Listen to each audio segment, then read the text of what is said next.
एक अंधेरी रात में एक काफिला रास्ता भटक गया। आज ही रात गए एक रेगिस्तानी सराय में उस काफिले को शरण मिली। बड़ा था काफिला, बहुत सौदागर थे, 100 ऊंटों पर लदा हुआ सामान था। भटक गए थे, रात थक गए थे, शीघ्र उन्होंने खूंटियां गाड़ ऊंटों को बांधा, विश्राम करने की तैयारी करने लगे। तभी पता चला कि एक ऊंट की खूंटी और रस्सी कहीं रास्ते में गिर गई। 99 ऊंट बंध गए, एक ऊंट अनबंधा रह गया। ऊंट को अनबंधा छोड़ना खतरनाक था, रात कहीं भटक सकता था। उन्होंने सराय के बूढ़े मालिक को जाकर काफिले के सरदार ने कहा, अगर एक खूंटी और रस्सी मिल जाए तो बड़ी कृपा हो, हमारा एक ऊंट अनबंधा रह गया। उस सराय के बूढ़े मालिक ने कहा, खूंटी और रस्सी की क्या जरूरत है, तुम तो खूंटी गाड़ दो और रस्सी बांध दो। वो बहुत लोग हैरान हुए। उन्होंने कहा, खूंटी हमारे पास होती तो हम खुद ही गाड़ देते। कौन सी खूंटी गाड़ दे? उस बूढ़े ने कहा, झूठी खूंटी गाड़ दो और झूठी रस्सी बांध दो। वे लोग कहने लगे, आप भी पागलपन की बातें कर रहे हैं, झूठी खूंटी से कहीं ऊंट बांधे गए हैं, झूठी रस्सी से कहीं ऊंट बंधेंगे। उस बूढ़े आदमी ने कहा, मैंने आदमियों तक को झूठी खूंटियों से बंधा देखा है, ऊंट का क्या हिसाब है, तुम तो बांध दो। ये लोग हैरान हुए, लेकिन सोचा कि देख ले, कोई और रास्ता भी नहीं था।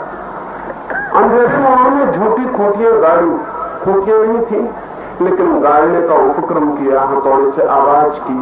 ऊंट खड़ा था, वो बैठ गया, उसने समझा कि खूंटी गाड़ दी गई। तब उन्हें थोड़ा विश्वास बढ़ा। उन्होंने उसके गले पर रस्सियां बांधी, जैसी कि रस्सियां होती और बांधते, झूठे हाथ ही फिराए और फिर रस्सियां बांधी और जाके सो गए। ऊंट भी सो गया। सुबह वे उठे, शीघ्र ही उन्हें यात्रा पर निकल जाना था। उन्होंने 99 ऊंटों की खूंटियां निकाल ली, रस्सियां खोल दी। 100वें ऊंट की तो कोई खूंटी न थी, इसलिए खोलने का कोई सवाल न था। 99 ऊंट चलने को तैयार हो गए, लेकिन 100वें ऊंट ने उठने से मना कर दिया। वे बहुत धक्के देने लगे, चाबुक चलाने लगे, लेकिन ऊंट है कि उठता नहीं। तब उन्हें शक हुआ कि उस बूढ़े ने कोई जादू तो नहीं कर दिया। रात भी शक हुआ था कि झूठी खूंटी से ऊंट बन गया, कुछ मंत्र तो नहीं कर दिया। और जब सुबह ऊंट उठा ही नहीं, तब शक और पक्का हो गया। उन्होंने उस बूढ़े को जाकर कहा, क्या कर दिया तुमने, ऊंट उठता नहीं। उस बूढ़े ने कहा, पागलों पहले खूंटी उखाड़ो, रस्सी खोलो। पर वे कहने लगे, खूंटी है नहीं, रस्सी है नहीं। उस बूढ़े ने कहा, जब बांधते वक्त थी तो अभी भी है। मजबूरी थी, बड़ा पागलपन मालूम हुआ। सुबह के प्रकाश में भीड़ इकट्ठी हो गई। उस खूंटी को उखाड़ा जो नहीं थी, उस रस्सी को खोला जो नहीं थी। ऊंट उठ के खड़ा हो गया, चलने को तैयार। वे उस बूढ़े को धन्यवाद देने लगे और कहने लगे, तुम्हें ऊंटों का बड़ा अनुभव मालूम होता है। उस बूढ़े ने कहा, ऊंट मैंने पहली दफा देखे,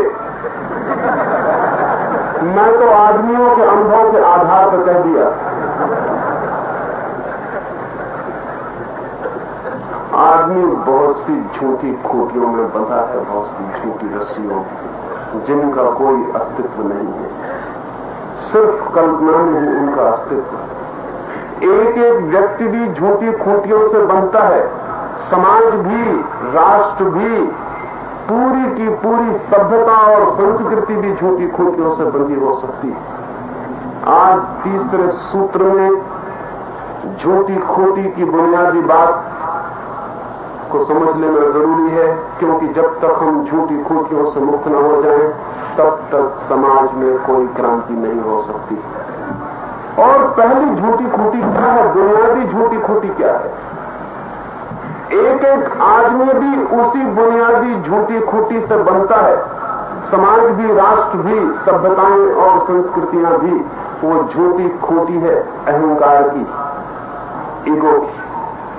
एक एक आदमी को हम अक्सर कहते हैं कि अहंकारी मत बनो, लेकिन जब पूरा समाज अहंकार करता है तो कोई भी नहीं कहता, क्योंकि समाज के अहंकार में सबके अहंकार की तृप्ति होती है। जब पूरा राष्ट्र अहंकार से बंधता है तो कोई भी नहीं कहता, क्योंकि पूरे राष्ट्र में सभी के अहंकार की तृप्ति होगी। अगर मैं अहंकार करूं तो पड़ोसी को चोट पहुंचती, वो कहता अहंकार बुरी चीज है।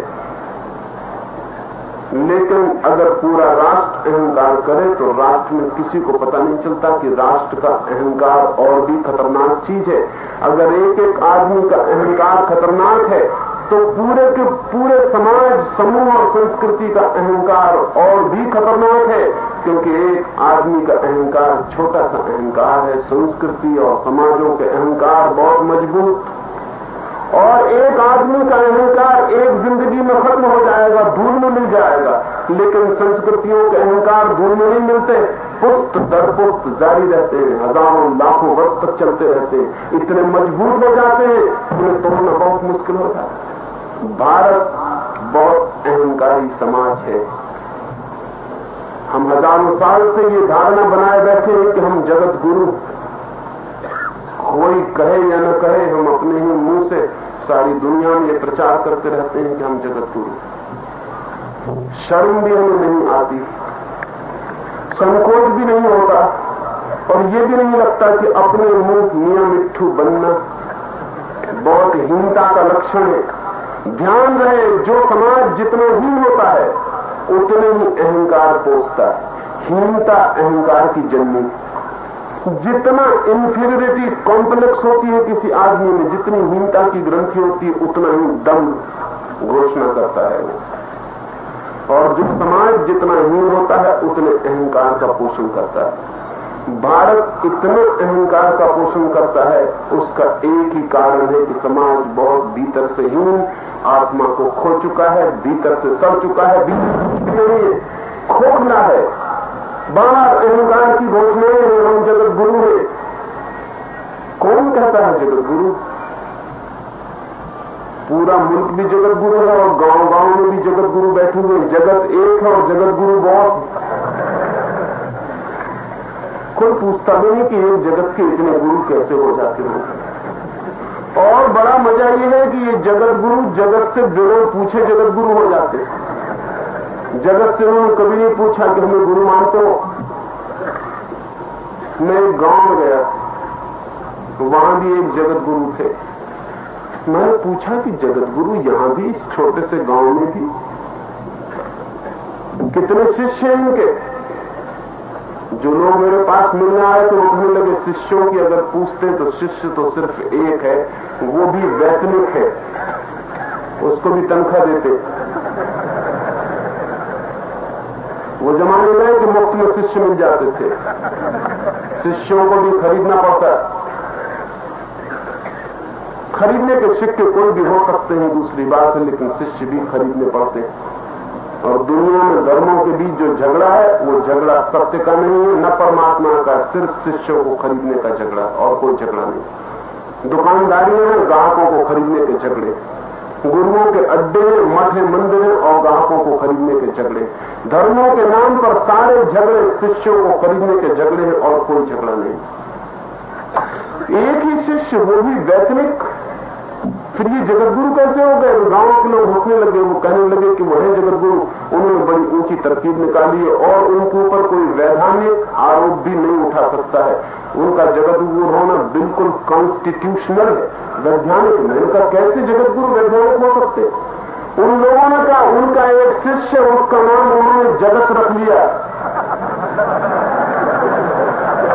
वो जगत गुरु हो गए। गांव गांव जगत गुरु है और पूरा मुल्क भी जगत गुरु है। हजारों साल को ये नासमझी की बात दोहराए चले जाते, और कोई हमारे बीच ये नहीं सोचता कि ये थोथा दम किस लिए पोसते हो। कभी खबर है इस बात की? कभी सोचा ये कि भिखमंगे सिर्फ सम्राट होने का सपना देखते हैं? सम्राट नहीं। जो कौमें हार जाती हैं कि वो विजय की कथाओं को याद करती हैं। जो कौमें मर चुकी होती हैं वो अतीत के स्वर्ण युगों की बात करती हैं। और जिनके पास कुछ भी नहीं होता वो कुछ भी घोषणाएं करके मन को कंसोलेशन और शांत बनाए देते रहते हैं। सपने हम वही देखते हैं जो हमारे पास नहीं होता है, जिसकी हमारी मांग होती है। मैंने सुना है एक झाड़ के नीचे बैठ के बिल्ली नींद ले रही थी और सपना देख रही थी। एक कुत्ता पास से गुजरता था, उसने कहा कि देवी बड़ा आनंद ले रही हो, सपने में भी लाल टपकी जा रही तुम्हारी, आंखें तो खोलो, क्या देख रही हो? तो उस बिल्ली ने कहा कि व्यर्थ मेरी नींद खराब कर दी, मैं एक बहुत खूबसूरत सपना देख रही थी। आकाश से चूहे बरस रहे थे, एकदम मूसलाधार चूहे बरस रहे। उस कुत्ते ने कहा, नासमझ नादान बिल्ली, मूर्ख बिल्ली, तुझे ये भी पता नहीं कि आज तक हमारे किसी भी शास्त्र में ये नहीं लिखा है कि चूहों की वर्षा होती है। शास्त्रों में लिखा है कि कभी कभी जब भगवान की कृपा होती तो हड्डियों की वर्षा होती, चूहों की वर्षा कभी हमने नहीं सुनी। हमने भी सपने देखे, झूठ सपना देख रही। हम जब भी सपना देखते हैं हड्डियों ही बरसती दिखती। ठीक है, कुत्ते सपना देखेंगे तो हड्डियां बरसेंगी, और बिल्लियां सपना देखेंगी तो चूहों की मूसलाधार वर्षा होगी। तो गरीब सपना देखेगा तो सम्राट हो जाएगा, और जो कुछ भी नहीं है वो सपना देखेंगे तो जगत गुरु मालूम पड़ने लगेंगे। ये सपने हैं, झूठी खोटियां हैं। इन झूठी खोटियों में हम सांत्वना मानते रहेंगे तो देश पिछड़ता गया है, पिछड़ता चला जाएगा। नहीं, जीवन को तथ्यों को देखने से जीता जाता है, सपनों को देखने से नहीं। भारत को अपनी वस्तु स्थिति देखने की हिम्मत जुटानी चाहिए। वो हम आज तक नहीं जुटा पाए कि हमारी वस्तु स्थिति क्या है, हम क्या है असलियत में। हम सिर्फ कल्पनाएं और सपनों के जाल की घोषणा करते और मान लेते हैं कि ये हम हैं। इस भांति हम किसको धोखा दे रहे हैं? किसी को भी नहीं, सिर्फ अपने को, सिर्फ स्वयं को धोखा दे लेते हैं। सेल्फ डिसेप्शन है। और इस तरह के अहंकार की भारत एक धार्मिक देश, इससे झूठी कोई बात हो सकती है कि भारत एक धार्मिक देश? क्या मतलब होता है धार्मिक होने का? क्या आदमी चोटियां बनाए बैठे तो धार्मिक हो गए? क्या आदमी रंगीन कपड़े लपेट लेते हैं तो धार्मिक हो गए? क्या आदमी रोज सुबह उठ के मंदिर आया तो धार्मिक हो जाएगा? अगर मंदिरों में जाने से कोई धार्मिक होता और चोटियां बढ़ाने से कोई धार्मिक होता तो दुनिया कभी की धार्मिक हो गई होती। इतना सस्ता नहीं है धार्मिक हो जाना। किसको धोखा देते हैं धार्मिक होकर? जिंदगी बताते हम अधार्मिक है, बिल्कुल निपट अधार्मिक।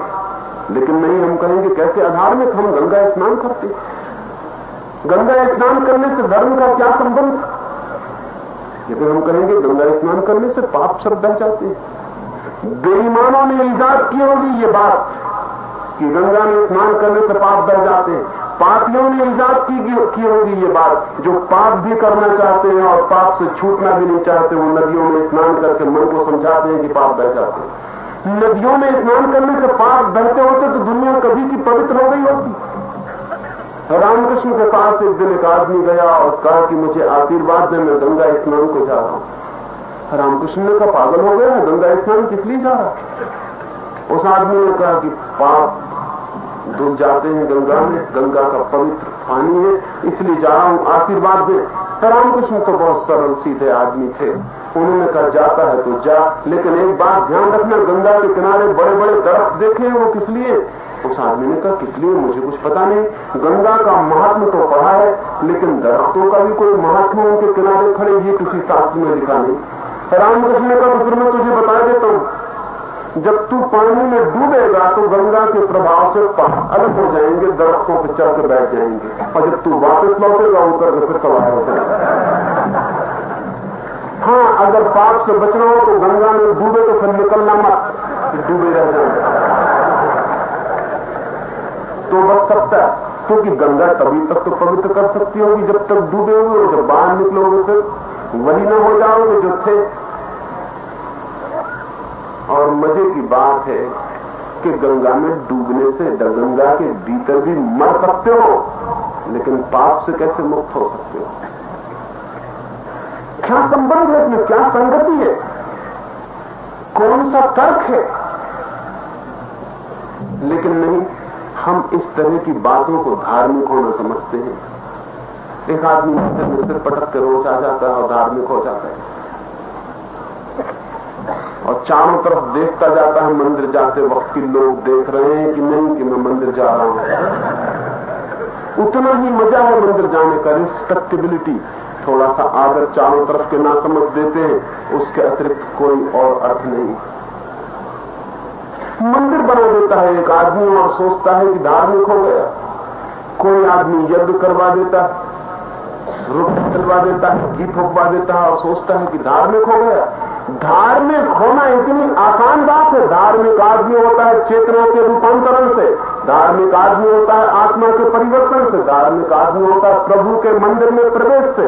आदमियों के बनाए हुए मंदिर में प्रवेश से कोई धार्मिक नहीं होता, न हो सकता है। आदमी बना ही कैसे सकता है प्रभु के मंदिर को? कभी ये सोचा? आदमी बना कैसे सकता है प्रभु की मूर्ति को? सब खिलौने अपने हाथ से बनाए हुए। भगवान को आदमी कैसे बना सकता है? अपनी ही मूर्तियां बना के रखे हुए मंदिरों में उनकी पूजा कर रहे हो, अपनी ही मूर्तियों के सामने हाथ जोड़कर बैठे हुए हो। भगवान अगर कहीं है तो आदमी की बनाई हुई मूर्ति में नहीं। और जिनको चारों तरफ जीवित जगत में भगवान नहीं दिखाई पड़ता, उन पागलों को पत्थर की मूर्ति में दिख जाता होगा। ये बड़ा आश्चर्यजनक नहीं, ये सब धर्म नहीं है।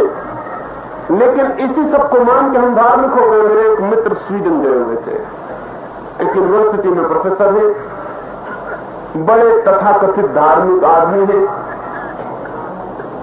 शंकर जी की पिंडी अपने पास रखते हैं, छाती के पास दबा के, कि कहीं कोई बुराई ना हो जाए। अब बेचारे शंकर जी की पिंडी क्या करेगी तुम्हें बुराई करने से रोकने में? तुम्हारे साथ वो भी अपवित्र हो जाएगी, तुम उसके साथ पवित्र नहीं हो सकते हो। गए थे स्वीडन, शाकाहारी है, एक शाकाहारी होटल खोज खाज के पहुंचे होंगे और वहां जाकर उन्होंने कहा होगा कि मुझे शुद्ध दूध चाहिए, प्योर मिल्क चाहिए। उस बैराने का प्योर मिल्क कभी सुना नहीं। कंडेंस मिल्क सुना है, पेस्चराइज्ड मिल्क सुना है, प्योर मिल्क क्या बड़ा है? उन्होंने कहा तुम समझते नहीं, अपने मैनेजर को बुला लो। मैनेजर भी घबराया, वो आया और कहा कि महाशय क्षमा करिए, हम बड़े दुखी हैं कि आपकी सेवा करने में असमर्थ है। हमारे मेनू पर प्योर मिल्क जैसी कोई चीज नहीं। मिल्क मिल सकता, और तरह के मिल्क मिल सकते, लेकिन ये प्योर मिल्क से क्या मतलब है आपका? उनका मतलब साफ है कि जिस दूध में पानी न मिला हो उसको हम शुद्ध दूध कहते हैं। उस मैनेजर ने कोई देश ऐसा भी है कहीं जहां कोई दूध में पानी मिलाता है? दूध में कोई पानी किस लिए मिलाएगा? हमारा दिमाग खराब है, हम दूध में पानी किस लिए मिलाएंगे? तब उन मित्र को होश आया कि वो धार्मिक देश से आ रहे और कहने लगे कि क्षमा करना, हमारे देश में तो बहुत मुश्किल है ऐसा दूध मिलना जिसमें पानी न मिलाओ। मुझे लौट के बता रहे थे, मैंने कहा कि तुम्हें अभी पूरी हाल से पता नहीं है। वो जमाना गया जब दूध में हिंदुस्तान में पानी मिलाया जाता था, अब पानी में दूध मिलाया जा रहा है। तो पिछले जमाने की बातें कर रहे हो। अब धार्मिक हिंदुस्तान और भी आगे बढ़ गया, और भी धार्मिक हो गया। धार्मिकता होती है व्यक्तित्व की सुगंध में, धार्मिकता क्रियाकांड में नहीं होती। धार्मिकता एक सुगंध है जो पूरे जीवन के आचरण, पूरे जीवन की गंध, पूरे जीवन के व्यक्तित्व के खिलने से प्रकट होती है। लेकिन यहां यही समझाया जाता रहा है कि इस तरह के थोथे काम कर लो और धार्मिक हो जाओ, और बाकी जिंदगी में पूरी तरह अधर्म करो, उसका कोई डर नहीं है, क्योंकि सप्ताह में एक दिन सत्यनारायण की कथा करवा लेंगे,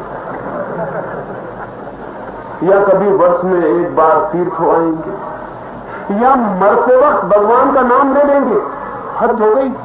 जिस आदमी ने जिंदगी भर भगवान से कोई संबंध नहीं जोड़ा, वो भी सोचता है कि मरते वक्त नाम ले लेंगे। ऐसी कहानियां गढ़िए शोषण करने वालों ने कि एक आदमी मर रहा था, उसके बेटे का नाम नारायण था।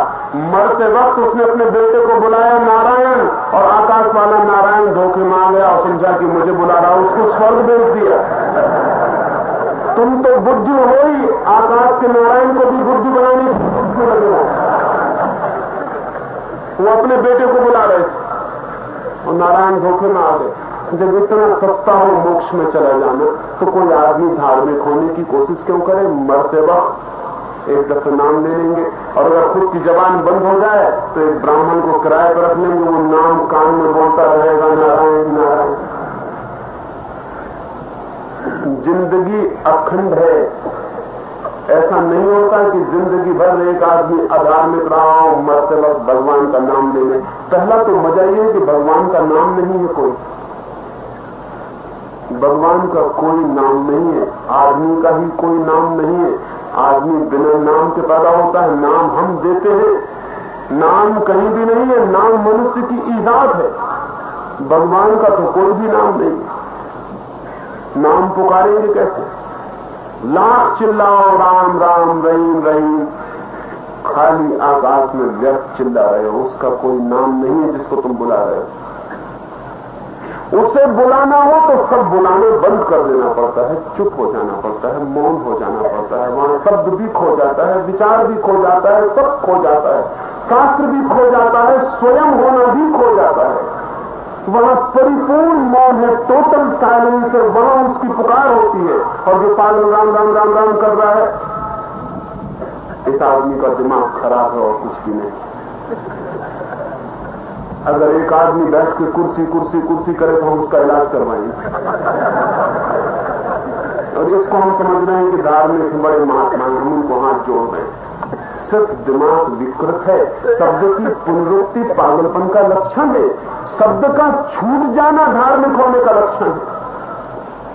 ये राम राम का जो चक्कर चला रहा है, इस आदमी का मस्तिष्क कोल्हू का बैल हो गया, चक्कर उसके भीतर घूम रहा है। इसको हम कहते हैं कि धार्मिक है। जिंदगी एक अखंड धारा, गंगा निकलती है गंगोत्री से।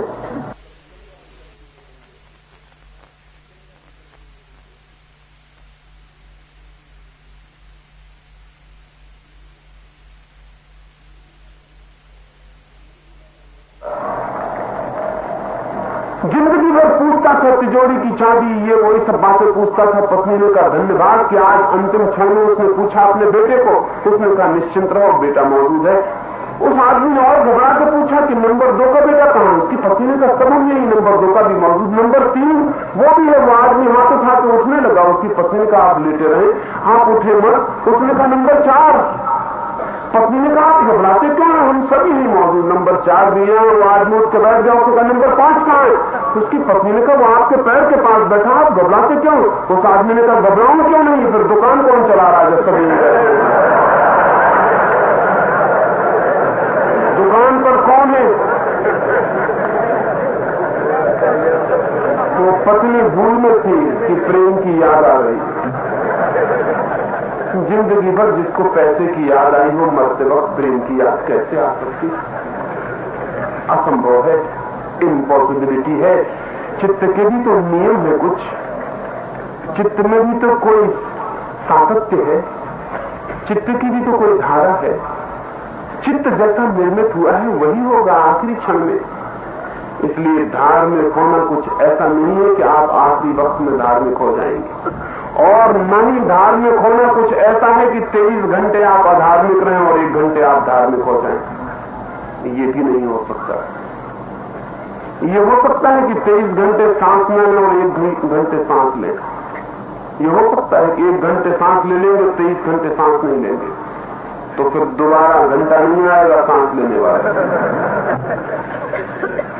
सांस एक सतत धारा है, चेतना भी सांस की तरह एक धारा है। आप 1 घंटे के लिए धार्मिक नहीं हो सकते। हाँ, धार्मिक होने का धोखा दे सकते हैं, लेकिन किसको? सिवाय अपने को और किसी को भी नहीं। 1 घंटे के लिए आदमी धार्मिक होने का सिर्फ धोखा दे सकता है, क्योंकि कोई आदमी अगर 1 घंटे के लिए धार्मिक हो जाए तो सारी जिंदगी धार्मिक होने की यात्रा में संलग्न हो जाएगी। तो धार्मिक होना इतनी बड़ी क्रांति है, धार्मिक होना इतना बड़ा ट्रांसफॉर्मेशन है, सारी चेतना का बदल जाना है, नया हो जाना। तो धार्मिक होने का भ्रम है लेकिन देश को, और इस भ्रम के कारण देश धार्मिक नहीं हो पाता है। धार्मिक होने की झूठी खूंटी गाल रखी, और उस खूंटी को जगत गुरु शंकराचार्य और फलाने गुरु और ढिकाने गुरु सबके सब खूंटी को गाल से टोकते चले जाते। अभी मैंने पढ़ा, कल्याण में एक लेख देखा, देख के मैं हैरान रह गया। इस 20वीं सदी में इस भारत में ऐसे दुर्भाग्य की घटनाएं भी घटती हैं। शंकराचार्य दिल्ली में ठहरे हुए हैं किसी मठ के, और एक आदमी उनके पास आया और उसने हाथ जोड़ के प्रार्थना की कि हम लोगों की एक छोटी सी मंडली है, हम चाहते हैं आप हमें ब्रह्म ज्ञान पर चल के उपदेश दें। शंकराचार्य ने नीचे से ऊपर तक उस आदमी को देखा होगा, ब्रह्म ज्ञान, कोट पतलून पहन के ब्रह्म ज्ञान पाना चाहते हो? तो ऋषि मुनि नासमझ थे, तो वो भी कोट पतलून पहन लेते। कोट पतलून पहन के कभी किसी को ब्रह्म ज्ञान हुआ बता सकते हो? वो आदमी घबरा गया होगा। वो बेचारा ब्रह्म ज्ञान के संबंध में सुनने गया था, उसे पता नहीं था कि ब्रह्म ज्ञानी की जगह कोई दर्जी बैठा हुआ है जिसका हिसाब कपड़े लत्तों का। अगर चम्हारों के पास जाओ तो सिवाय जूते के उनको कुछ भी नहीं दिखाई पड़ता, दर्जी के पास जाओ सिवाय कपड़े के कुछ नहीं दिखाई पड़ता। एक सन्यासी के पास हम आशा नहीं करते हैं कि कपड़े दिखाई पड़ेंगे उसको, उसे कुछ और दिखना चाहिए कपड़ों से पार, उसे कुछ और दिखना चाहिए जहां शरीर भी नहीं दिखाई पड़ता, लेकिन उनको कपड़े दिखाई पड़ गए। और ये जगत गुरु है, ये सन्यासी है, ये मुल्क को धार्मिक बना रहे हैं। ये सब धोखाधड़ी चलेगी तो ये मुल्क मरेगा, इस मुल्क में कभी क्रांति नहीं हो सकती। यही बात नहीं रुक गई, आसपास 10-25 मुंह तो जरूर बैठे होंगे, वो सब फिर आने लगे कि महाराज कितनी ऊंची बात कहती। इन दुष्टों से पीछा नहीं छूटता महाराजों का। वो वहम पैदा करते रहते हैं कि बड़ी ऊंची बात कही जा रही, महाराज का जोश और बढ़ गया होगा। महाराज का जोश उतनी बढ़ता जितने अनुयायी नासमझ हो। उन्होंने कहा चोटी है कि नहीं? चोटी निकाल के दिखाओ। टोपी नहीं थी चोटी। वो आदमी कितना घबरा गया होगा, उस बेचारे का कैसा अपमान हुआ है। ब्रह्म ज्ञान पूछने गया था और यही बात खत्म नहीं हो गई, जाहिलपन का हद हो गई। आखिरी जो बात उन्होंने कही, हैरानी होती। उस आदमी से पूछा कि खड़े होकर पेशाब करते हो कि बैठकर? क्योंकि खड़े होकर पेशाब करने वाले लोगों को ब्रह्म ज्ञान नहीं हो सकता। ये मुझे पहली दफे पता चला कि ब्रह्म ज्ञान का भी पेशाब करने के ढंग से संबंध है। इस स्टूपिडिटी का नाम धर्म है, इस मूर्खता का नाम धर्म है। इसको चलाएंगे इस देश में और आगे। इसको एक दिन चलाने की जरूरत नहीं है, एक क्षण चलाने की जरूरत नहीं है। एक छोटी खोटी उखाड़ कर फेंक देने लायक। तकलीफ होगी जरूर, बहुत तकलीफ ये होगी कि हमारा अहंकार जुड़ गया है इस बात से कि हम धार्मिक लोग हैं, और अहंकार बड़ी तकलीफ देता है जब टूटता है। अहंकार जब खिसकता है तो प्राणों को बड़ा कष्ट होता है। मन होता है कि अपने अहंकार को संभाले रहो, आंख बंद रखो, मत देखो उन चीजों की तरफ जिनसे अहंकार को चोट पहुंचती। और अहंकार बुनियादी कमजोरी है, बेसिक वीकनेस है, चाहे आदमी में हो, व्यक्ति में हो, चाहे राष्ट्र में हो। मैंने सुना है एक दिन सुबह एक सम्राट अपने घोड़े पर एक छोटे से झोपड़े के सामने रुका है। थका हुआ है, शायद रात भटक गया होगा, शायद शिकार को निकला होगा, रास्ता भूल गया, महल नहीं पहुंच पाया। झोपड़े का मालिक और गरीब बूढ़ा अपने दरवाजे पर बैठा उसको नमस्कार करता है। वो सम्राट कहता है, मैं बहुत भूखा हूं, 2-4 अंडे मिल सकते हैं? उस बूढ़े ने कहा कि निश्चित ही स्वागत है। वो भागा हुआ भीतर गया, 2-4 अंडे लेकर आया, थोड़ा दूध लेकर आया। सम्राट ने नाश्ता किया, चलते वक्त उससे कहा कि कितने पैसे हुए? उस बूढ़े ने कहा ज्यादा नहीं महाराज, सिर्फ 100 रुपए। सम्राट ने कहा 100 रुपए? 4 अंडों के 100 रुपए? बहुत महंगी चीजें मैंने जिंदगी में खरीदी, लेकिन इतने महंगे अंडे यहाँ। Are eggs so rare here? इतना मुश्किल है अंडे का मिलना क्या यहाँ? उस आदमी ने कहा नहीं महाराज, eggs are not rare but kings are. अंडों का मिलना तो बहुत मुश्किल नहीं, राजाओं का मिलना बहुत मुश्किल है। उस सम्राट ने 100 रुपए निकाल के एकदम से दे दिए। उस बूढ़े की औरत बड़ी हैरान हुई, 4 पैसे के अंडे नहीं थे। सम्राट के घोड़े की टाप सड़क पर बढ़ी और उस बूढ़े ने अपने पति से पूछा, आश्चर्य, कैसे लूट लिया तुमने उस आदमी को? 100 रुपए 4 अंडों के? क्या हो गया, क्या तरकीब थी? उस आदमी ने कहा तुझे तरकीब पता नहीं, आदमी के भीतर एक कमजोरी है, जिसके भी भीतर हो उसको लूटा जा सकता है। उसने कहा कौन सी कमजोरी? उस आदमी ने कहा मैं तुझे कहानी बताता हूं अपनी जवानी की जिंदगी की, जब मैंने ये तरकीब सीखी, शायद तुझे समझ में आ जाए। जब मैं जवान था, बहुत गरीब, बहुत परेशान था, एक गुरु से मैंने पूछा कि कैसे रुपया कमाऊं। उसने कहा रुपए है तुम्हारे पास, क्योंकि रुपए हो तो रुपए को खींच लाते हैं। रुपए नहीं थे तो उसने कहा फिर तुम्हें तरकीब सीखना पड़ेगी। ऐसी तरकीबें हैं कि बिना रुपए के भी रुपया खींचाता है। वो क्या तरकीब है? उसने कान में मंत्र दिया, उस मंत्र लेकर मैं बाजार गया, मैंने 4 रुपए की पगड़ी खरीदी उधार, रुपए तो नहीं थे। रंगीन और चमकदार पगड़ी सिर पर रखी और सम्राट के दरबार में पहुंच गया। इतनी चमकदार पगड़ी थी कि जिसकी भी नजर जाए फौरन पगड़ी दिखाई पड़े। सब सस्ती चीजें चमकदार होती हैं और चमकदार चीजों से सावधान रहना चाहिए, क्योंकि असली चीज कभी भी चमकदार नहीं होती। असली चीज को चमकदार होने की जरूरत नहीं होती। नकली चीज को चमकदार होने के सिवाय कोई रास्ता नहीं होता। चमक में ही उसकी जिंदगी होती, वो जो बाहर दिखाई पड़ती वही वो है, भीतर तो कुछ भी नहीं। सम्राट को भी एकदम पगड़ी दिखाई पड़ी, बड़ी रंगीन, बड़ी चमकदार, ऐसी पगड़ी उसने भी नहीं देखी थी। उसने पूछा पगड़ी कहां से ले आए हो? तो उस बूढ़े ने कहा, मैंने उस सम्राट को कहा महाराज बहुत महंगी चीज है, आपके बस के बाद। उसने कहा क्या कहते हो, कितनी महंगी है? तो उसके गुरु ने उसे बताया था कि बता देना 5000। उसने कहा 5000 रुपए की है महाराज, विश्वास आता? सम्राट ने कहा हैरान कर दिया। और तभी वजीर जो बगल में बैठा था वो झुका और सम्राट के कान में कुछ बोला। उस बूढ़े ने कहा मैं समझ गया कि वजीर क्या बोल रहा है, क्योंकि जो आदमी किसी को लूटता रहता है वो दूसरे को नहीं लूटने देना चाहता है। मैं समझ गया कि वो क्या कह रहा होगा। सम्राट ने कहा कि पागल हो गए हो, लूटना चाहते हो, बेईमान कहेंगे, कारागृह में डलवा दूंगा। तो उस बूढ़े ने कहा कि मैं हंसने लगा। मैंने कहा कि ठीक है, वही सुनने को मिला जो सुना था, खबर मिली थी, तो मैं जाऊं, क्षमा करें गलती जगह आ गया। सम्राट ने पूछा तेरा मतलब क्या है?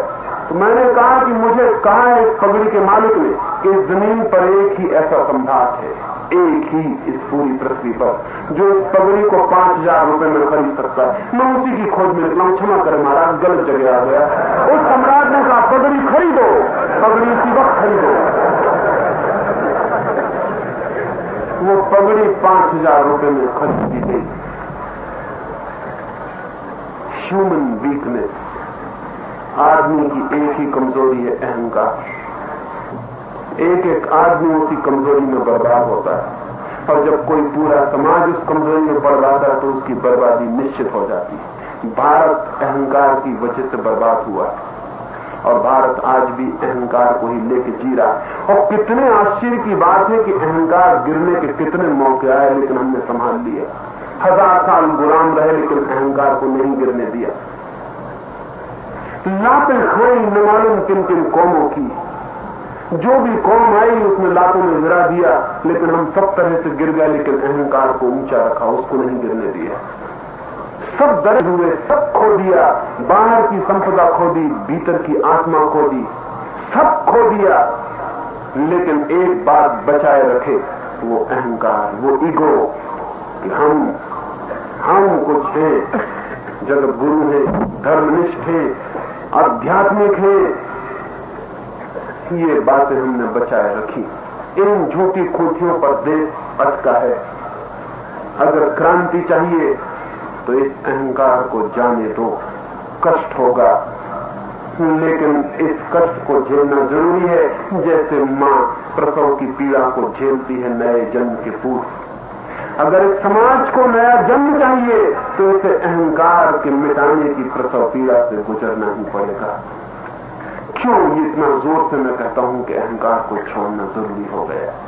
इसलिए कहता हूं कि जब तक अहंकार होता है तब तक हम अतीत से बंधे रहते हैं। ध्यान रहे, अहंकार हमेशा पास्ट का होता है, अतीत का होता है। भविष्य को तो हम जानते नहीं, उसका कोई अहंकार नहीं होता। अहंकार हमेशा पास्ट हेरिटेज का होता है, अतीत का होता है। वो जो पीछे हो चुका है उसको संग्रहित करके हम अहंकार को बनाते हैं। अहंकार जिस समाज में होता है वो समाज अतीत उन्मुख होता है। वो समाज हमेशा पीछे की तरफ देखता है, वो समाज आगे की तरफ कभी नहीं देखता।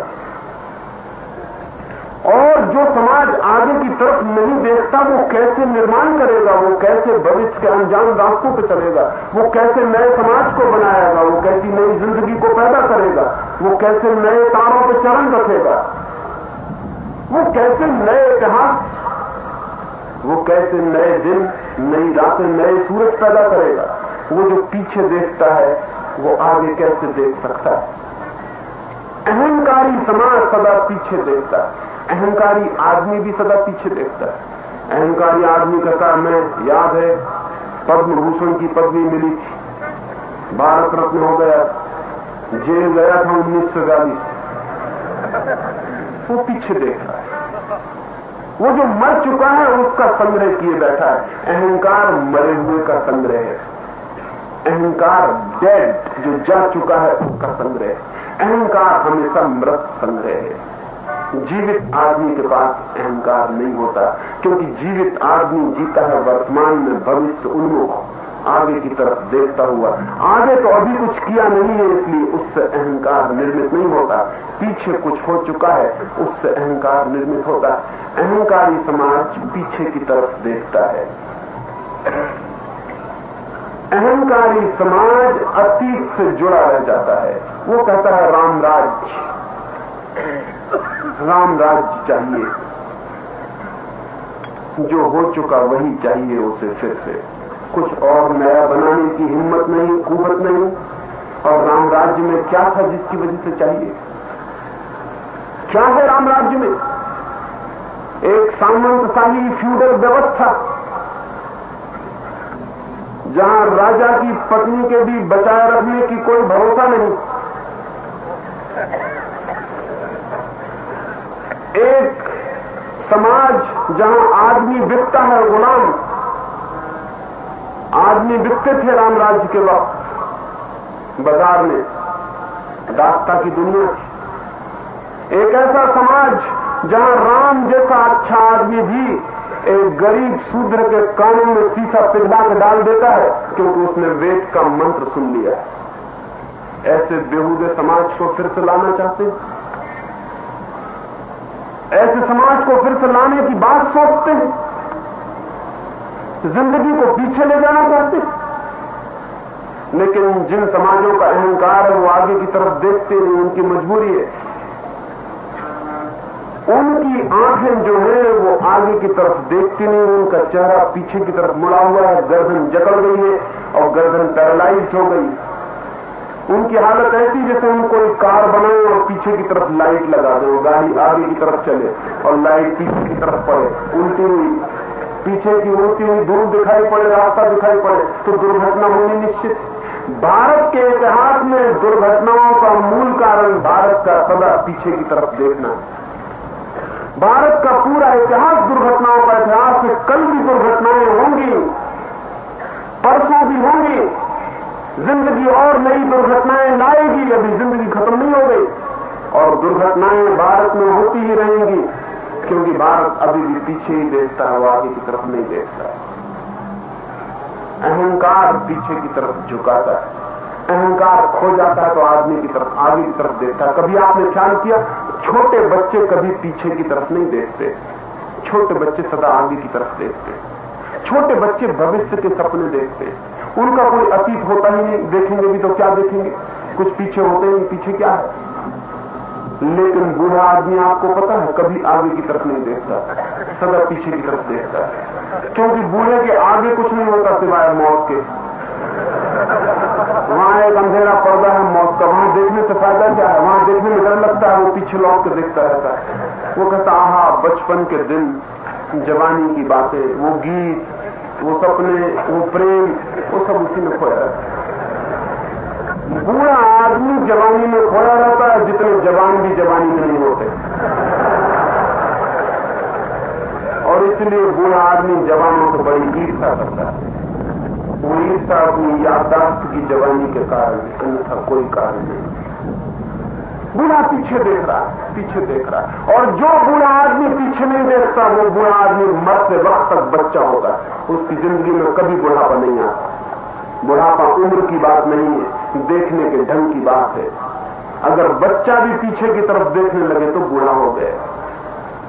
और अगर बूढ़ा आदमी मरते क्षण तक भी पीछे की तरफ न देखे और आगे की तरफ देखे तो वह आदमी सदा जवान है और ऐसा आदमी अमृत को उपलब्ध हो जाता है। ऐसे आदमी को मृत्यु छू भी नहीं पाती, क्योंकि ऐसा आदमी मृत्यु के क्षण में भी जो मृत्यु के आगे है उसको देख लेता है। वो जो अमृत, सुकरात मर रहा, उसको जहर दिया जा रहा, बाहर जहर घोटा जा रहा, वो जो आदमी जहर घोट रहा है वो धीरे धीरे घोट रहा है कि सुकरात जैसा अच्छा आदमी थोड़ी देर और जी ले। लेकिन सुकरात बार बार दरवाजे पर उठ के पहुंच जाता है और कहता है मित्र बड़ी देर लगा है, वो जल्दी करो, समय हुआ जाता है। वो आदमी अपने सिर का हाथ ठोक लेता है, कहता पागल हो गए सुकरात, मैं तुम्हारी वजह से धीरे धीरे हाथ चला रहा हूं, मेरे आंसू टपक रहे हैं, मेरा हृदय कप रहा है कि आज मैं इतने प्यारे आदमी को जहर दे रहा हूं।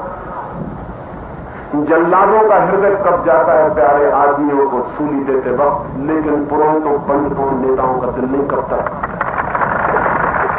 जल्लाद भी रोते हैं, लेकिन जिनको हम सज्जन कहते हैं वो नहीं रोते। आज तक दुनिया में अच्छे लोगों को सज्जनों ने सूली दी है, प्यारे लोगों को, जीसस को, या मंसूर, या अभी गांधी को। लेकिन सुकरात कहता है कि जल्दी करो मित्र। वो पूछता है तुम पागल हो गए हो, इतनी जल्दी क्या मरने की? सुकरात कहता है जल्दी बहुत है, क्योंकि मैं देखना चाहता हूं मृत्यु के आगे क्या है। नहीं याद कर रहा है बचपन को, नहीं याद कर रहा है उन दिनों को जो बीत गए, मरते क्षण में भी नहीं ख्याल कर रहा है वो जो बीत चुका, वो बीत चुका, उसकी अब क्या ख्याल की जरूरत। अभी जो आने को है, दी अननोन, वो जो अज्ञात द्वार पर खड़ा है, वो उसको झांक लेने की तबीयत है, तड़प रहा। मित्र रोते हो, कहते सुकरात मत करो जल्दी। सुकरात कहता है जिंदगी तो बहुत देख ली, मौत नहीं देखी, अनजान अपरिचित नहीं, उसे देखने का मन करता है। ये आदमी जवान है, ये आदमी कभी बूढ़ा नहीं हो सकता, ये हजारों वर्ष जिंदा रहे बूढ़ा नहीं हो सकता। ये मर जाए तो भी ये आदमी मरता नहीं, क्योंकि ये आदमी जो भविष्य के प्रति इतना उन्मुख है वो अमृत को उपलब्ध हो जाता है। चाहे व्यक्ति हो और चाहे समाज, जो समाज भविष्य के प्रति सतत उन्मुख है वो समाज कभी नहीं मरता, वो समाज सदा जवान रहता है। भारत मर गया, वो अतीत की तरफ उन्मुख है, भारत जवान नहीं रहा, और भारत को जवान बनाना जरूरी है तो भारत में क्रांति हो सकती है। जवानी क्रांति करती है, बुढ़ापा क्रांति कैसे कर सकता है? पूरे देश की आत्मा बूढ़ी हो गई, क्यों? पीछे देखने की वजह से। देख रहे हैं रामलीलाएं, बैठे हैं हर वर्ष, अभी जाओ रास्ते से निकला हूं, होली जल रही, आग लगा के बैठे हुए हैं लोग। अहमदाबाद में 20वीं सदी में आने वाले बच्चे क्या सोचेंगे कि कौन लोग रहते थे? आग जलाते थे एक दिन बैठ के, दिमाग दुरुस्त था कि खराब था? क्या प्रयोजन था? क्यों ये सब पागलपन जारी है और कोई कारण नहीं? पीछे का जो कुछ बन गया है वो बन गया, छोड़ने की हिम्मत नहीं। आग जलाना भी नहीं छोड़ सकते और खास छोड़ा जाता है। ये बूढ़ा चित्त, ये मरा हुआ चित्त, ये पीछे की तरफ देखने वाला अहंकारी चित्त जाना चाहिए। इसलिए तीसरा सूत्र कहता हूं, समाज के अतीत से निर्मित अहंकार का त्याग,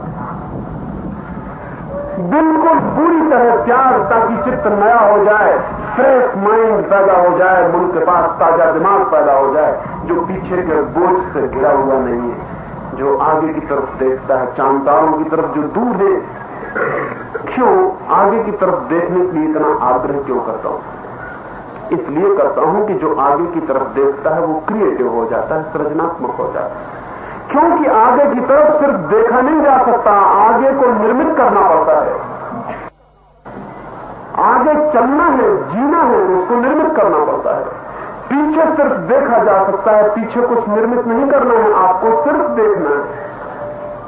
पीछे सिर्फ तमाशबीन हुआ जा सकता है, पीछे सिर्फ नाटक देखना है और कुछ भी नहीं करना। आगे कुछ करना है, आगे कुछ करना पड़ेगा, आगे जिंदगी को पैदा होना है, निर्मित होना है। तो जो समाज आगे देखने लगता है वो रचनात्मक हो जाता है। हम कहां देखते हैं तो बहुत कुछ निर्भर। मैंने सुना है यूनान में एक बहुत बड़ा ज्योतिषी था। वो ज्योतिषी एक दिन सांझ को निकल रहा है, तारों को देखता हुआ एक गड्ढे में गिर पड़ा। दूर से चिल्लाया बहुत, कोई नहीं था पास। एक बूढ़ी का झोपड़ा था, वो बुढ़िया आई, बमुश्किल उस बूढ़ी औरत ने उस ज्योतिषी को बाहर निकाला। उसके दोनों पैर टूट गए।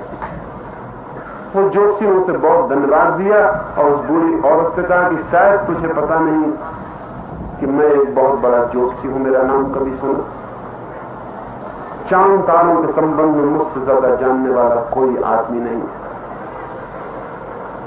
अगर तुझे कभी ज्योतिष के संबंध में कुछ पूछना हो तो मेरे पास आ जाना। सम्राटों को भी मैं बिना फीस लिए नहीं कुछ कहता हूं, तुझसे बिना फीस लिए कुछ कहूंगा। उस बूढ़ी औरत ने कहा, पागल बेटे, मैं कभी नहीं आऊंगी। उसने कहा, क्यों? उसने कहा कि जिससे जमीन के गड्ढे ही नहीं दिखाई पड़ते उसके चांदारों के देखने का क्या भरोसा उसके चांदारों के ज्ञान का, जिसको जमीन का आगे का एक कदम गड्ढा नहीं दिखाई पड़ता। वो उतने दूर उतने आगे के तारों को देखता होगा। ये भरोसे की बात नहीं बेटा, मैं कभी नहीं आऊंगी। उस ज्योतिषी ने अपनी आत्मकथा में लिखा है, उसी दिन मेरा जोश पूरा हो गया, मेरी हिम्मत टूट गई। उस बूढ़ी ने ठीक कहा। मोक्ष को देखता है भारत, स्वर्ग को देखता, नरक को देखता, आगे का इंच भर पहले का गड्ढा दिखाई नहीं पड़ता। अहमदाबाद की ज्योग्राफी पता नहीं होगी, लेकिन नरक का नक्शा लिए बैठे बता सकता है आदमी की नरक में फला फला जगह ये, स्वर्ग में ये।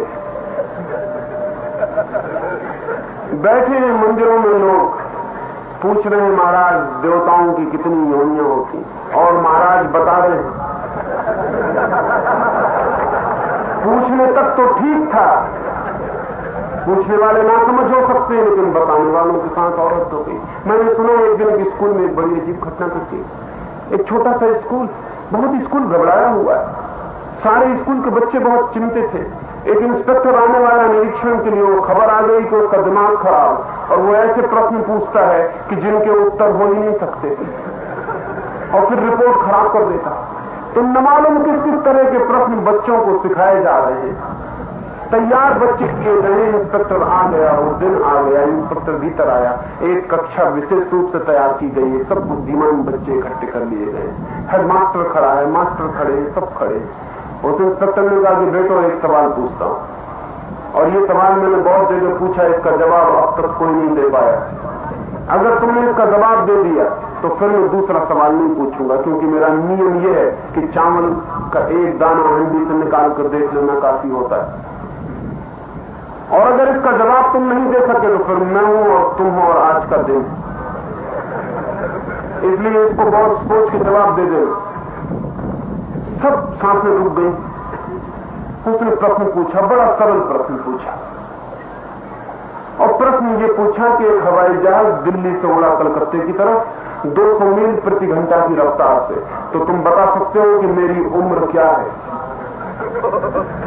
बच्चे रह गए, प्रधानाध्यापक रह गया कि हो गया खत्म काम।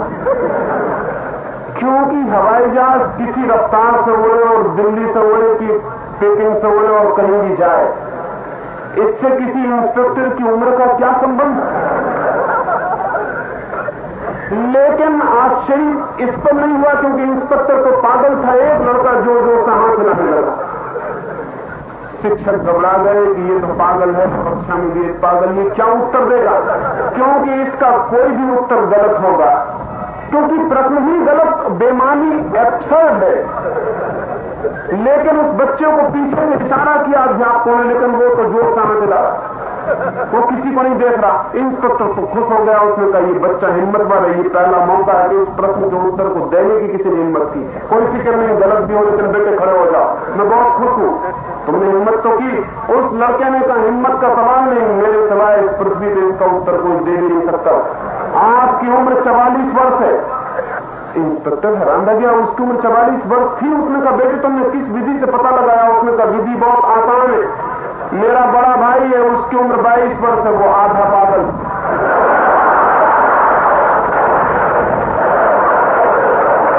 आपकी उम्र 44 वर्ष होनी ही चाहिए।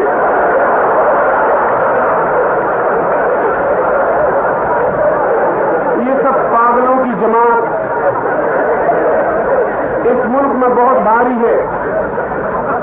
जिंदगी का एक कदम आगे का दिखाई नहीं पड़ता। स्वर्ग नरक का ठेका समझाने वाले लोग बैठे, वो कहते हैं कि हम चिट्ठी लिख देंगे, पैसा हमको दे दो, चिट्ठी हम भगवान को लिख देंगे। मैं भी सूरत में था कुछ दिन पहले, वहां मैं उनसे कह रहा था सूरत में कि पोप ने मध्य युग में यूरोप में टिकटें बेची लोगों के लिए, 1-1 लाख रुपए की टिकट, कि जो टिकट ले लेगा उसको ही स्वर्ग में प्रवेश मिलेगा। और हजारों लोगों ने टिकटें खरीदी, पोप को रुपए मिले, टिकट उनको दे दी गई और कब्र में टिकट लिए उनको लिटा दिया गया। पता नहीं उनको कहीं जाना प्रवेश वगैरह मिला कि नहीं मिला, वो टिकटें मान्य हुई कि नहीं हुई, वो कुछ पता नहीं। मैं ये कह रहा था, एक आदमी ने मुझे आके कहा, आप कह रहे हैं मध्ययुग की सूरत में मुसलमानों का एक समाज अभी भी है, अभी भी, और उनका नेता अभी भी चिट्ठी लिख देता है रुपए देते भगवान के नाम, और वो चिट्ठी रख देते हैं कब्र में, वो चिट्ठी दिखा देना। मैंने कहा एक आध कब्र को उखाड़ कर देखो पागलों, चिट्ठी वही मिलेगी।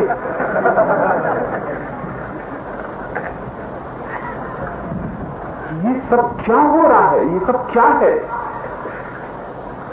ये कैसा है हमारा समाज? ये कैसा है देश? ये कैसी है संस्कृति? कैसा है चित्त? नहीं, हम असल में तथ्य को, जो मौजूद है उसको, जो आ रहा है तथ्य, उसको देखने से बचने के लिए कल्पनाओं में स्वर्गों और मोक्षों की भटकते हैं। ये बचने की तरकीब है, ये एस्केप है। जिंदगी सामने खड़ी, उससे बचने के लिए स्वर्ग और मोक्ष में चले जा रहे, ताकि उनकी बातों में उलझ जाएं और ये जिंदगी को फेस न करना पड़े, जिंदगी का मुकाबला न करना पड़े। हिंदुस्तान हजारों साल से जिंदगी का मुकाबला नहीं कर रहा है। कैसे क्रांति होगी? क्रांति होती है एनकाउंटर से, क्रांति होती है जिंदगी का मुकाबला करने से। जिंदगी सवाल लाती, जिंदगी बड़े कठिन सवाल लाती, जिंदगी ऐसे सवाल लाती है कि जिनका कोई उत्तर शास्त्रों में नहीं। उस जिंदगी से मुकाबला करना जरूरी, लेकिन कौन करेगा मुकाबला? पीछे देखने वाले लोग। कौन करेगा मुकाबला? वे लोग जिनको ये ख्याल है कि सर्वज्ञ है, सब ज्ञान उनको मिल चुका है। कौन करेगा मुकाबला? अहंकार से भरे हुए पोच नपुंसक लोग, जिनके पास सिवाय अहंकार के और कुछ भी नहीं, और अहंकार से ज्यादा इंपोर्टेंट दुनिया में कुछ भी नहीं है। वो बिल्कुल पोच, उसके भीतर कुछ भी नहीं, खाली खोल। कौन करेगा जिंदगी का मुकाबला? इसलिए तीसरा सूत्र आपसे कहता हूं, जाने दे अहंकार को, छोड़ दें वो खूंटी झूठी जिससे हम बंधे, उखाड़े उसको, उखाड़नी पड़ेगी, क्योंकि उसको गाड़ी, वो उसके साथ ही नहीं हुआ, हमारे साथ भी वही हुआ है। नहीं खूंटी, लेकिन चूंकि गाड़ी है ऋषि मुनियों ने बहुत दूर से, उसे उखाड़ना पड़ेगा, उस खूंटी को उखाड़ के फेंकना पड़ेगा। लेकिन वो ऋषि मुनि बड़ी कोशिश करेंगे कि खूंटी में उखाड़ी जा सके। आज ही किसी सज्जन ने, किसी स्वामी ने चुनौती दी है कि मुझे जवाब देंगे। वो मुझे जवाब देने की जरूरत महत्वपूर्ण नहीं है। मैं कहता नहीं कि मेरी बातें मान लो, मैं सिर्फ इतना कहता हूं कि जो मैं कहता हूं अगर उससे आपका चिंतन भी शुरू हो जाए तो भगवान की बड़ी कृपा। मानने का सवाल ही नहीं, इसलिए जवाब का कोई सवाल नहीं है। मैं किसी को मनाने के लिए नहीं घूम रहा हूं कि जो मैं कह रहा हूं वो सत्य है। मैं सिर्फ ये कह रहा हूं कि तुम्हारे माने हुए सत्य संदिग्ध है, उन पर सिर्फ सोच लो एक बार, अगर जिंदगी को आगे बढ़ाना। मान के मत बैठ जाओ, उनको फिर से सोच लो। इसलिए जवाब का सवाल नहीं है, चुनौती का सवाल नहीं है। ये चुनौती किसी स्वामी, किसी सन्यासी को, किसी मठाधीश के लिए नहीं दी जा रही है। ये चुनौती इस मुल्क के आने वाली युवा पीढ़ी के लिए, मुर्दों के लिए चुनौती देने की जरूरत नहीं है। मर चुके उनको क्या करना है, उनसे क्या प्रयोजन है? बैठो अपने मंदिरों में, राम राम जपो, तुम्हें जो करना है करो। उनसे हम कोई बात नहीं कर रहे। हम इस योग नहीं मानते कि उधर कोई बात करने का फायदा है, कोई अर्थ है। जिंदा आदमी चाहिए जिससे कुछ बात हो सके। तुम्हारे पास बंधे हुए उत्तर में तुम उन्हीं को दोहराए चले जाओ। अभी वहां जो बैठक हुई छोटी मोटी, एक मित्र ने लाकर मुझे खबर दी है, उस बैठक में उन्होंने कहा, क्योंकि मैंने कहा प्रेस कॉन्फ्रेंस में कि जो आदमी यज्ञ में 1 करोड़ रुपए जलवाता है वो आदमी क्रिमिनल है, वो आदमी अपराधी है, वो आदमी देश का दुश्मन है। देश गरीब है, भूखा मर रहा है, उसका 1 करोड़ रुपए तुम आग में जलाओगे। और साधारण आदमी, अगर कोई आदमी 1 करोड़ रुपए में आग लगा दे तो वो साधारण जुर्मी है, लेकिन जो आदमी धार्मिक क्रियाकांड के नाम पर आग लगाता है वो ज्यादा खतरनाक है, वो पायस क्रिमिनल है, वो धार्मिक अपराधी इसलिए ज्यादा खतरनाक है क्योंकि उसका अपराध उसको लगता है कि धार्मिक कार्य कर रहा है, और जब अपराध धार्मिक मालूम पड़े तो बहुत खतरा है, क्योंकि फिर अपराध से बचने का उपाय नहीं रह जाता। तो मैंने ये कहा कि जो लोग कहते हैं कि हमारे यज्ञ के द्वारा वियतनाम में शांति हो जाएगी, फला जगह ये हो जाएगा, पानी गिर जाएगा, गरीबी मिट जाएगी, वो पहले से तय करके यज्ञ करे कि इस यज्ञ का ये परिणाम होगा, और अगर वो परिणाम हो जाए तो हम मानेंगे कि बात ठीक है। लेकिन यज्ञ तुम कर लेते हो, दुनिया में बहुत परिणाम रोज हो रहे हैं, तुम कह देना हमारे यज्ञ से ये परिणाम हो रहे हैं, फलाने घर में बच्चा पैदा हुआ हमारे यज्ञ से हो रहा, और फला आदमी की हवेली बड़ी होगी वो हमारे यज्ञ से हो गई। कोई दुनिया में विज्ञान का भी अर्थ है, तर्क का भी कोई अर्थ है कि नहीं? उन्होंने वहां जवाब दिया है मुझे कि जो घी हम जलाते हैं वो बेकार नहीं जाता, उस घी से बादल बनते हैं और बादल से वर्षा होती। पागलों, घी जला के वर्षा करनी पड़ेगी? घी से वर्षा कर रहे हैं जला के, वो कितनी वर्षा करिएगा, कितना घी जला के? एक आध प्रयोगशाला में थोड़ा बहुत पानी बरसा के घी से दिखला दो, ये बातचीत करने से नहीं चलेगा। अब ये मुल्क तैयार हो रहा है, इसके जवान तैयार हो रहे हैं, गर्दन पकड़ लेंगे इस तरह की झूठी बातें की तो। प्रयोगशालाएं हैं हमारे पास, अब ये मुल्क कोई 2000 साल पहले का नहीं है। हमारे पास प्रयोगशालाएं हैं कि पानी कैसे बनता है हम जानते हैं, पानी कैसे निर्मित होता है यह हम जानते हैं, भाप कैसे बनती है यह हमें पता है। अब ये मंत्र पढ़ के और घी जला के तुम हमको धोखा नहीं दे सकते हो। जवाब मुझे नहीं देना पड़ेगा, जवाब तुम्हें देना पड़ेगा कल पूरे मुल्क के सामने। ये पूरे मुल्क की अदालत में एक एक जुर्मी की तरह खड़े किए जाओगे, इसके पहले कि खड़े किए जाओ, जवाब सवाल देना छोड़ो, समझने की कोशिश करो। ये चुनौती पूरे मुल्क की चेतना के लिए है। ये पूरा मुल्क कैसा सोया हुआ है, एक आदमी इकट्ठा कर लेगा करोड़ रुपए और कर लेगा, इसमें कोई शक नहीं है। अभी शायद 36 लाख जला दिए, 36 लाख जल सकते हैं तो उसकी हिम्मत और बढ़ गई कि अब 1 करोड़ जलवा सकते हैं, और 36 लाख जलाने से उसकी इज्जत बहुत बढ़ गई। न मालूम कितने नासमझ पैर छूने लगे होंगे, न मालूम कितने नासमझ महात्मा कहने लगे होंगे। अपराधियों को महात्मा कब तक कहोगे? ये कब तक चलेगा? ये दुख, ये पीड़ा और दुर्भाग्य कब तक खींचना है? ये जवाब तो पूरे मुल्क को दो, ये जवाब मुझे देने का सवाल नहीं है, और ये सोचना पड़ेगा। लेकिन और मेरा कहना ये नहीं है, मैं ये कहता हूं कि जो लोग यज्ञ करते हैं वो प्रयोगशाला में प्रमाणित कर दें कि हमारे यज्ञ से ये फायदा होता है, और अगर फायदा सिद्ध हो जाएगा तो हमें क्यों सारी दुनिया यज्ञ करेगी? फिर हम यज्ञ करेंगे और कुछ भी नहीं करेंगे, जब उसी से सब कुछ होगा। हम सारी दुनिया को, मैं अपनी तरफ से दुनिया को समझाने निकलूंगा कि यज्ञ करो, लेकिन यज्ञ तुम्हारी बातों से थोड़ी सिद्ध होता है। हम इस बात को भूल ही नहीं पा रहे हैं हजारों साल से। हम सिर्फ शब्दों पर जीते हैं, सिर्फ शब्दों पर जीते हैं। किताब में लिखा है बस काफी है। किताब में लिखे होने से कोई चीज सच हो जाती? छपा हुआ अक्षर सच हो जाता? छप गया और सच हो गया। किसने लिख दिया है? उस आदमी का कितना बल है, कितनी प्रमाणिकता है, क्या ऑथेंटिसिटी है, उस आदमी का कितना विज्ञान है। साइकिल का पंचर जोड़ना नहीं बना सकते जो वो यज्ञ करके दुनिया में शांति करवा देंगे।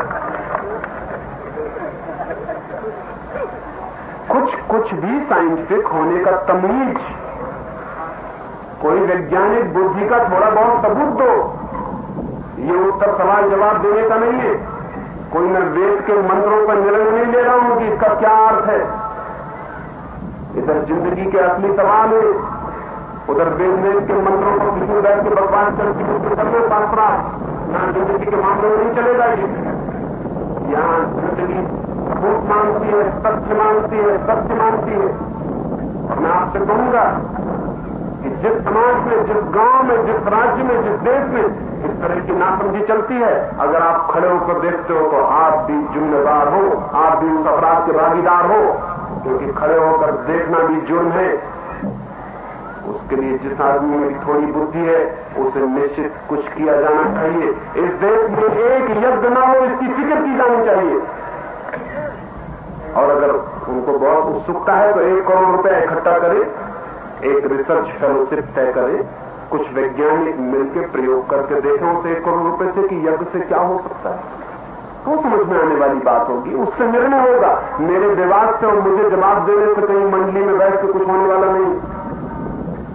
वो पुराने समाज, वो पुराने लोग झूठी खीली को ठोकने की कोशिश करेंगे, वो हर तरह से कोशिश करेंगे, और अगर उन्हें ऐसा लगा कि मेरी बातों का वो जवाब नहीं दे सकते हैं तो वो पीछे से छुरी भोंकने की कोशिश करेंगे। वो कहेंगे एक आदमी का चरित्र गड़बड़ है, यह आदमी एक स्त्री के साथ बात करता देखा गया, वो फिर ये करेंगे। ये कमजोरी की आखिरी सीमा। जब कोई जवाब देने को नहीं बचता तो कमजोर आदमी आखिर में ये करते हैं कि फिर पीछे से कुछ उल्टी सीधी बातें शुरू करो। कौन है वो स्त्री? आज एक अखबार में किसी ने एक वक्तव्य दिया और वो सज्जन ने कहा कि वो मेरे एक्स डिसाइपल। मैं हैरान हो गया, मेरा कोई डिसाइपल ही नहीं तो एक्स डिसाइपल कैसे हो सकता है? मैंने एक शिष्य नहीं बनाया, मैं किसी आदमी को इतना मूर्ख नहीं समझता कि उसको शिष्य बनाऊं। हर आदमी की अपनी प्रज्ञा जागृत होनी चाहिए। मेरा कोई शिष्य नहीं तो भूतपूर्व शिष्य कैसे हो सकता है? उन्होंने वक्तव्य दिया है कि कोई 2 लड़कियों को उन्होंने भीतर जाते देखा और जब वो बाहर निकली तो वो बहुत घबराई हुई थी। अब ये वक्तव्य दे दिया वो कौन 2 लड़कियां हैं, वो क्यों घबराई हुई थी। वो लड़कियां भी भाग्य से आ गई और उन्होंने मुझसे आज आके कहा कि हम हैरान। एक लड़की उनमें से मेरे पास आके रो के गई थी क्योंकि उसकी जिंदगी में कोई तकलीफ थी, कोई पीड़ा थी। वो आके रोने लगी, उसके आंसू बहे, उसका मन हल्का हो गया, वो रो के बाहर निकली थी। वो लड़की भी यहां मौजूद थी, वो रो के बाहर निकली थी। उन सज्जन ने वक्तव्य दे दिया कि वो घबरा के गई। वो घबरा के उनको दिखाई पड़ी होगी, वो रो के गई थी, लेकिन इससे क्या सिद्ध हो जाता है? इससे वो सिद्ध कर रहे हैं कि मेरे चरित्र में कोई खामी है, इसलिए वो लड़की घबरा के रोती हुई बाहर निकली। इसकी फिक्र छोड़ दो मेरे चरित्र की, क्योंकि न मुझे गुरु बनना है, न मुझे कोई महामंडलेश्वर बनना है, न कोई जगत गुरु बनना है। मेरे चरित्र की फिक्र ही मत करो। मुझे किसी से चरित्र के लिए सर्टिफिकेट नहीं चाहिए, क्योंकि मुझे किसी तरह के आदर की, सम्मान की, श्रद्धा की कोई भूख नहीं। मैं जो कहता हूं उसका उत्तर दो। ये भी समझ लो कि चरित्रहीन आदमी कह रहा तो भी मेरी बात इसलिए गलत नहीं हो जाएगी कि मैं चरित्रहीन हूं। ये भी समझ लो कि चरित्रहीन आदमी है, क्योंकि इससे कोई अर्थ ही नहीं है। चरित्र का विचार सिवाय चरित्रहीनों के और कोई भी नहीं करता। बीमार आदमी होता है तो 24 घंटे स्वास्थ्य का विचार करता है, स्वस्थ आदमी कभी स्वास्थ्य का विचार नहीं करता।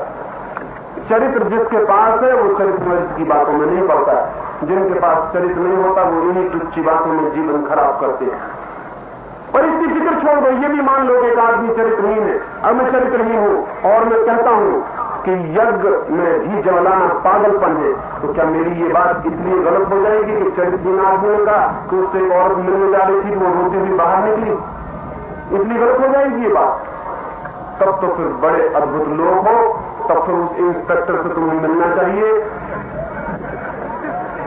और सबकी अपनी अपनी उम्र 44 साल लिखवा लेने का सर्टिफिकेट लेने का चाहिए। लेकिन जब जिंदगी सवाल उठा देती और जवाब नहीं पूछते तो ना कमजोरों को इसी तरह की बातें सूझती। इन बातों के पीछे भी हाथ है। जिन लोगों के आलोचना में मैं कुछ कह रहा हूं, गांधीवादियों की एक जमात है, वो एक नया मठ है महामंडलेश्वरों का। वो नया मठ खड़ा हो रहा, पुराने मठों से छुटकारा नहीं हो रहा और नए मठ खड़े होते जा रहे हैं।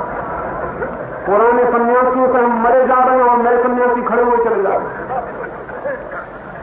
उनका धंधा, पुराने सन्यासियों का धंधा भजन कीर्तन था, इन नए सन्यासियों का धंधा सेवा इत्यादि, और वो सेवा ही उनका धंधा है, वही आजीविका, वही उनका काम है। अब उनको तकलीफ होती है, जवाब दे मेरी बातों का, चाहे पुराने मठ के लोग हो चाहे नए मठ के लोग हो। मैं जवाब चाहता हूं, मेरी बात फिक्र छोड़ दे। और ये मैं कह देना चाहता हूं, इस तरह की झूठी बातें करने से लोगों को धोखे में नहीं डाला जा सकता। और डर मुझे सदा ये लगता है कि कहीं लोग क्रोधित न हो जाएं इस तरह की झूठी बातों से। न मालूम कितने लोगों ने मुझे कहा कि इस आदमी को हम जाकर अभी देखते। मैंने कहा उस बेचारे को छोड़ो, गरीब आदमी है, कहीं नौकरी खोज रहा होगा, किसी विद्यापीठ में ऊपर चढ़ने की कोशिश कर रहा होगा, मेरे खिलाफ लिखता, उसको कुछ फायदा हो रहा होगा, भगवान उसके बाल बच्चों को भला रखे, उसकी नौकरी में तरक्की मिलता रहना चाहिए, उसको परेशान मत करना, उसको जाकर कुछ कहने की जरूरत नहीं है। गरीब आदमी अपनी रोजी रोजी खोज रहा है। लेकिन ये सारे के सारे मिलके कोशिश करेंगे कि वो पुरानी खूंटी गड़ी रहे मजबूती से। अब वो देखना है कि मुल्क में प्रबुद्ध लोग हैं या नहीं। अगर लोग मुल्क में प्रबुद्ध हुए तो हम झूठी खूंटी को उखाड़ के फेंक देंगे और एक वक्त आ गया है मुल्क की चेतना में कि क्रांति हो।